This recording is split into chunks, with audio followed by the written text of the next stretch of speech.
সবাইকে শুভ সকাল। বন্ধুরা কেমন আছো? আশা করি তোমরা সবাই খুব ভালো আছো, আর আমিও খুব ভালো আছি। আর এই দেখো, আমার গপুকে ঘুম থেকে তুলে খেতে দেওয়া হয়ে গেছে, আর আমি এখন একটু সেলাই করে নিচ্ছি। চলো তাহলে দেখতে থাকো।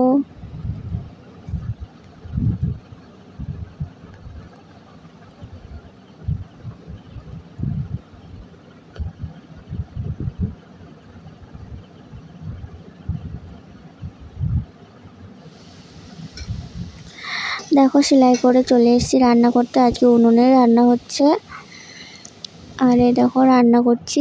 রান্না করে খাওয়া দাওয়া করে চলে এসেছি একটু ঘুমাতে। চলো তাহলে পরে আবার দেখা হবে। আর এই দেখো, আমি রেডি হয়ে গেছি। ভাবছো কোথায় যাচ্ছি? হ্যাঁ, আজকে তো জানো সবাই 25শে বৈশাখ রবীন্দ্র জয়ন্তী, তাই সেখানে অনুষ্ঠান দেখতে আমরা যাচ্ছি। চলো তাহলে যাই, দেখতে থাকো। এই দেখো চলে এসেছি।